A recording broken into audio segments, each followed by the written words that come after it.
हमने अनेक व्यक्तियों को ऐसे कहते हुए देखा है कि शरीर तो नश्वर है, समाप्त हो जाने वाला है, शरीर की उपेक्षा कर दो, इसका ध्यान रखने की ज़रूरत नहीं है।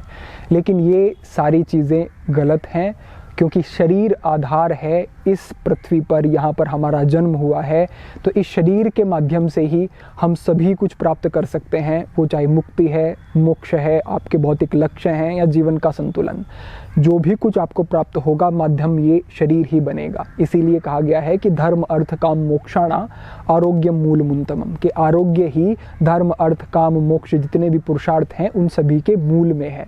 तो इसको ठीक रखना, बेहतर बनाए रखना हमारा परम कर्तव्य हो जाता है। और इसको ठीक बनाए रखने के लिए, बेहतर बनाए रखने के लिए जो सबसे ज़रूरी है वो है एक उचित समझ होनी चाहिए आपको कि आपको क्या खाना है, किस प्रकार से व्यवहार करना है और किस प्रकार से आपकी एक पूरी जीवन शैली होनी चाहिए। सबसे महत्वपूर्ण जो हम ग्रहण करते हैं, जो आहार हम लेते हैं, अगर उसमें ही विकृति होगी, वो ही पुष्टिकारक नहीं होगा, उसमें ही कोई किसी प्रकार की बैक्टीरिया होंगे, साफ नहीं होगा, तामसिक होगा, तो आपके शरीर पर, मन पर वैसे ही प्रभाव पड़ेंगे। इस विषय को ठीक प्रकार से समझने के लिए आज के इस विषय को 3 अलग अलग भागों में हम विभाजित कर सकते हैं। सबसे पहला क्या खाएं, दूसरा कैसे खाएं और तीसरा आप अपने शरीर की प्रकृति को समझें। अब यहाँ पर आप समझ लें कि सभी के शरीर की प्रकृति अलग अलग होती है, तो हम आपको ये नहीं बता सकते कि आप ये खाएं ये ना खाएं, मगर हम आपको ये ज़रूर बता सकते हैं कि अगर आपके ये लक्षण है शरीर के तो आपको ये खाना है, और अगर लक्षण कुछ अलग प्रकार के हैं तो भोजन में किस प्रकार के बदलाव करने होंगे। आप वात, पित्त, कफ, इन 3 अलग अलग सिद्धांतों के आधार पर अपने शरीर को देख सकते हैं और समझ सकते हैं। आप समझें कि जो कफ का क्षेत्र होता है वो आपके कपाल से शुरू होता है और वो आपकी छाती तक रहता है। यानी कि जो कफ से संबंधित रोग होंगे, जो दोष होंगे, या अगर आपको कफ को संतुलित करना है तो आपको यहाँ से ऊपर तक के विषयों पर ध्यान देना होगा, इसकी सफाई करनी होगी। आप समझें कि जब कफ बढ़ता है शरीर में तो म्यूकस बनना, जुकाम होना, खांसी होना, इस प्रकार का बहुत सारे अनुभव सहज आपको अनुभव होते हैं। तो आप देखें कि जितना भी स्लाइवा बनता है, कफ बनता है, वो आपके छाती के क्षेत्र में, वो आपकी नासिका के माध्यम से बाहर आता है, गले में आपको भारीपन अनुभव होता है, तो ये कफ का क्षेत्र हो गया। जो पित्त का क्षेत्र है, वो पित्त का क्षेत्र होता है आपकी छाती से नीचे और वो आपके लगभग पेल्विक तक जाता है। यानी कि जो पूरा पेट का आपका संस्थान है ये पित्त के क्षेत्र में आता है। अगर किसी व्यक्ति को एसिड की समस्या रहती है तो वो आप देखें कि उसके पाचन पर उसका गहरा प्रभाव होगा। और अगर आप वात की बात करते हैं तो वात आपके पेल्विक से लेकर के पूरा नीचे तक, आपके पैर के तलवों तक, ये वात का क्षेत्र होता है। तो आप देखें जो बुढ़ापे में आप देखें कि प्रभाव जो ज़्यादा रहता है वो आपके पैरों के जॉइंट्स पर, घुटनों पर वात का प्रभाव बहुत ज़्यादा रहता है। तो इस प्रकार से इन 3 अलग अलग क्षेत्रों में इस वात, पित्त, कफ को विभाजित कर दिया जाता है और इसकी एक आयु की सीमा भी है। इसको ऐसे समझे कि जो बचपन की अवस्था होती है उसमें कफ प्रधान रहता है, प्रभावित रहता है कफ से व्यक्ति, और जो युवा अवस्था होती है वो पित्त से प्रभावित अवस्था होती है, और जो वृद्धावस्था होगी वो वात से प्रभावित अवस्था होगी। आप देखें कि जब कफ का प्रभाव शरीर में अधिक रहता है तो शरीर में एक बल भी रहता है, चमक भी रहती है, बाल नहीं झड़ते, आंखों की समस्या नहीं होती, और बच्चों को अगर आप देखते हैं तो उनकी त्वचा भी अच्छी रहती है, बाल कभी नहीं झड़ सकते और चमक भी एक सहज स्वाभाविक दिखाई देती है और शरीर का विकास होता है बचपन में। तो कफ वहाँ पर प्रधान है। पित्त जो है वो प्रधान रहेगा युवा अवस्था में, वहाँ पर पाचन अच्छा रहेगा, एक सही जठराग्नि प्रदीप्त रहेगी उसकी, वो जो भी खाएगा पचा जाएगा, पित्त प्रधान है। और जो वात है वो वृद्धावस्था में जाते जाते, बुढ़ापे की ओर जाते जाते व्यक्ति वात से प्रभावित हो जाता है। घुटनों में दर्द होना और अलग अलग प्रकार के इस प्रकार के दोष, वात जनित ब्लोटिंग होना और निरंतर वात जनित जो अनेक बीमारियां हैं वो भी उसको होने की संभावना बहुत अधिक रहती है। तो ये 3 अलग अलग हमने आपको स्थान बता दिए शरीर के जहाँ पर वात, पित्त, कफ का प्रभाव रहेगा, और हमने आयु भी बता दी। तो आप अब देख सकते हैं कि आप युवा हैं, वृद्ध हैं, बच्चे तो स्वाभाविक रूप से स्वस्थ ही रहते हैं, क्योंकि कफ जो है वो सबसे अधिक स्वस्थ रहने वाली एक प्रकृति होती है। कफ प्रवृत्ति में विशेष दोष नहीं होते, लेकिन जो वात, पित्त है वहाँ पर विशेष सजगता की ज़रूरत है। तो अगर आप युवा हैं, जवान हैं, या फिर आप अभी प्रौढ़ हैं, बुढ़ापे की तरफ या फिर बढ़ रहे हैं, तो आपको ध्यान देने की ज़रूरत है इन विषयों पर। आगे बढ़ते हुए आप समझें कि इन तीनों प्रकृतियों में से ही कोई एक प्रकृति जीवन भर आपके साथ चलने वाली है। अगर आप कफ प्रधान व्यक्ति हैं तो आपको क्या करना है, पित्त और वात, इसके बारे में हम आपको बताते हैं। जिनके शरीर में कफ की अधिक प्रधानता रहती है, वो जो भी कुछ खाते हैं शरीर में ज़्यादा लगता है, वज़न उनका बहुत तेज़ी से बढ़ता है। यद्यपि उनके शरीर में बल तो रहता है, यद्यपि उनकी त्वचा अच्छी रहती है, बाल अच्छे रहते हैं, लेकिन ये जो मोटापे वाली समस्या है या फिर जुकाम बहुत जल्दी हो जाना, ऐसी अवस्था अगर किसी की है तो उसके लिए उपयोगी है कि गुड़ का प्रयोग करें हरड़ के साथ। गुड़ लेकर के आपको हरड़ का चूर्ण ले लेना है और थोड़ी मात्रा में हरड़ का चूर्ण आपको मिला लेना है और गुड़ के साथ उसको ग्रहण करना है। कफ की समस्या में गुड़ विशेष रूप से उपयोगी रहेगा। अगर कोई व्यक्ति पित्त से प्रभावित रहता है, पित्त बहुत ज़्यादा बनता है, एसिड बहुत ज़्यादा बनता है, शरीर पतला होता जाता है, कृशता आ जाती है शरीर में, त्वचा पर बहुत सारे विकार आ जाते हैं, कील मुहासे बहुत ज़्यादा हो जाते हैं, त्वचा रूखी हो जाती है, डार्क सर्कल किसी को ज़्यादा रहते हैं, पित्त का प्रभाव है, तो आप समझें कि आपको आंवले का प्रयोग करना है। आंवले का प्रयोग आप कच्चे आंवले का प्रयोग खा भी सकते हैं, उसका जूस बना करके वो भी ग्रहण कर सकते हैं। आप दूसरे जो भी आपके पास अगर तरीके हैं वो भी ले सकते हैं, लेकिन ज़्यादा उपयोगी वही रहेगा कि सीधा उसको लें, कच्चा खाएं या फिर उसका जूस पिएं। अगर उपलब्धता नहीं है तो आप दूसरे कोई जैसे आंवला का जूस बने बनाए आते हैं वो भी प्रयोग कर सकते हैं, लेकिन उनको हम इतना ज़्यादा उपयोगी नहीं कह सकते। इससे आगे बढ़ते हुए अगर वात प्रधान है किसी के शरीर में तो वो अभ्यंग का प्रयोग कर सकता है, यानी कि शरीर पर जो मालिश की जाएगी वो विशेष रूप से उपयोगी होगी। या फिर तेल का प्रयोग, घी का प्रयोग अगर आप भोजन में करेंगे तो ये भी वात जिनकी बढ़ी हुई रहती है उनके लिए उपयोगी है। तेल में तिल का तेल और सरसों का तेल उपयोगी है, और देसी गाय का घी अगर उपलब्ध हो जाए तो 2 चम्मच की मात्रा में प्रतिदिन देसी गाय का घी अगर प्रयोग किया जाता है, लेकिन उसका प्रयोग ऐसे नहीं कि पराठे पर बना रहे हैं या उसमें सब्जी में छोंक करके उसे बना रहे हैं, तल करके बना रहे हैं, ऐसा नहीं करना है। तल के नहीं, उसको सीधा अगर आप प्रयोग कर रहे हैं तो वो ही उसका सही प्रयोग माना जाएगा और उससे ही लाभ होगा। वात जिनकी प्रकृति है वो तेल का प्रयोग खाने में भी कर सकते हैं, घी का प्रयोग, और अभ्यंग यानी कि शरीर पर मालिश अगर करते हैं तो ये विशेष उपयोगी होगा। तो हमने यहाँ पर समझा कि शरीर की प्रकृति, आपकी आयु के हिसाब से आप अपनी प्रकृति को देखें, आपकी जो आयु है उसमें उस दोष का बढ़ना स्वाभाविक है, तो सजग हो जाएं और उस दोष के शमन के लिए कार्य करें। वात बड़ी है, पित्त बड़ी है, तो सात्विक आहार से इन दोनों का शमन हो जाता है।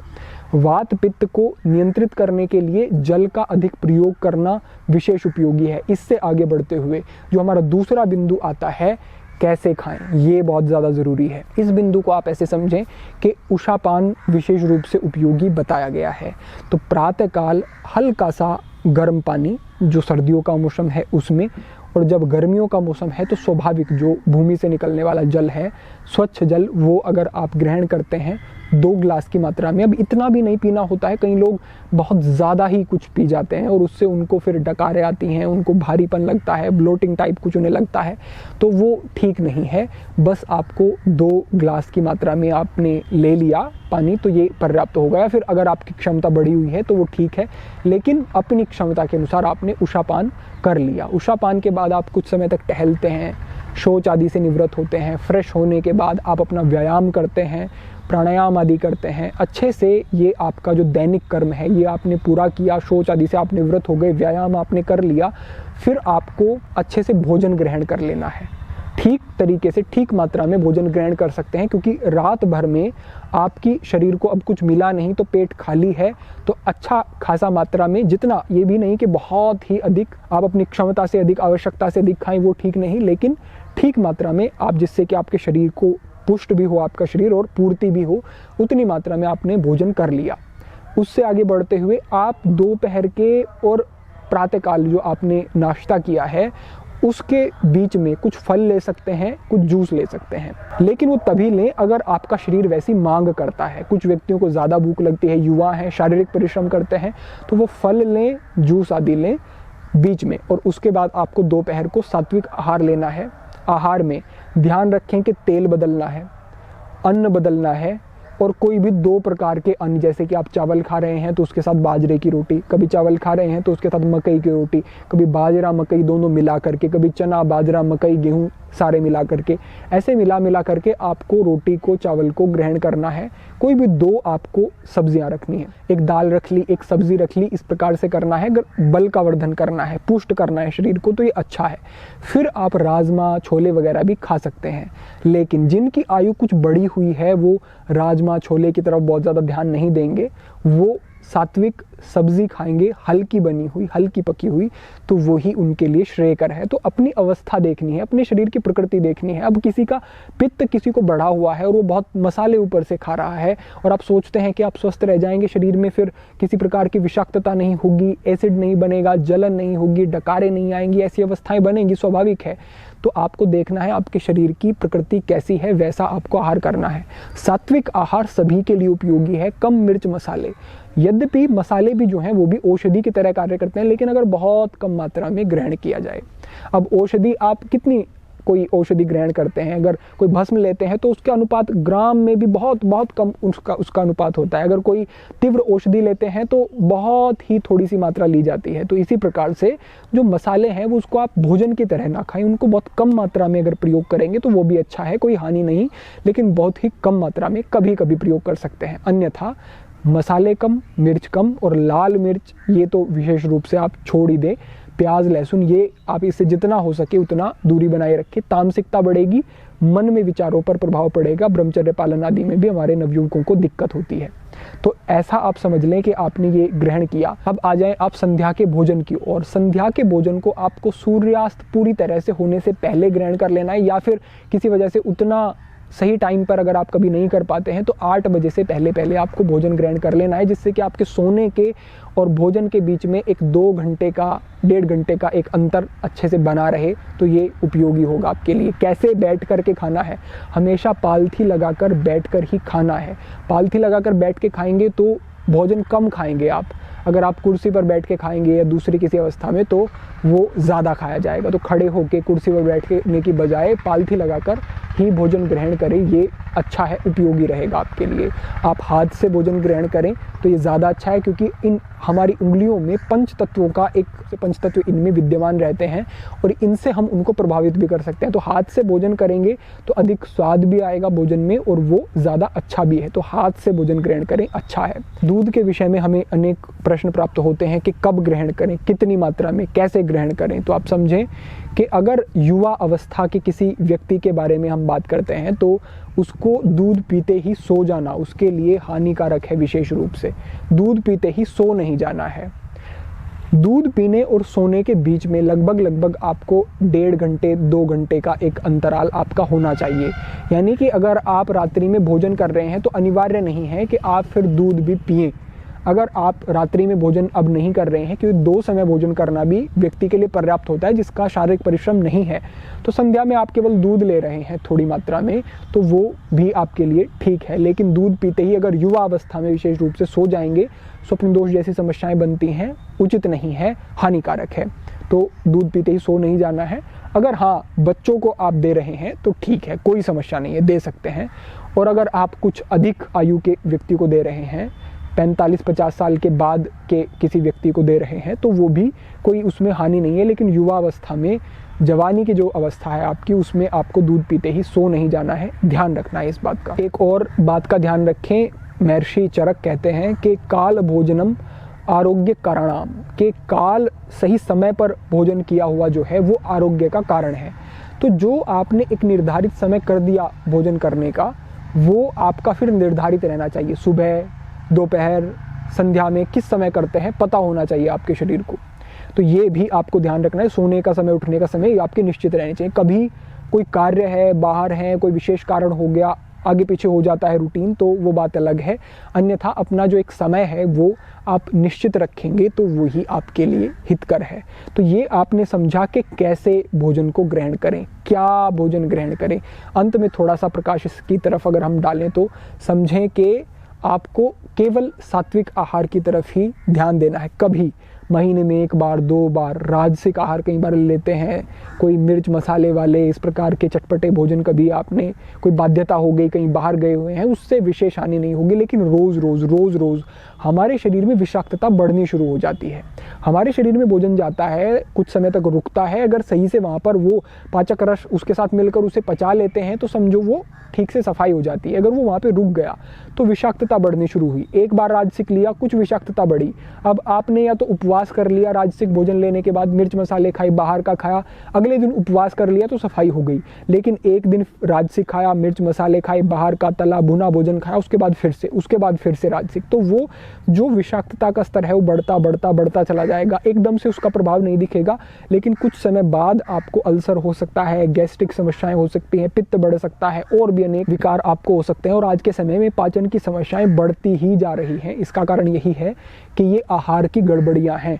तो आपको प्रकृति से प्राप्त होने वाली चीज़ें, फल आप लें, जूस आप लें, फाइबर वाली चीज़ लें, ड्राई फ्रूट लें, अन्न आप खाएं, बदल के खाएं। तो इस तरह से जो प्रकृति से सीधे प्राप्त होने वाली चीज़ें हैं वो खाएंगे तो उपयोगी। डब्बा बंद चीज़ें, रखी हुई प्रिजर्वेटिव डली हुई चीज़ें खाएंगे, तामसिक के अंदर आ जाएगी, तो वो आप समझें कि काफ़ी ज़्यादा नुकसानदायक आपके लिए रहेंगी।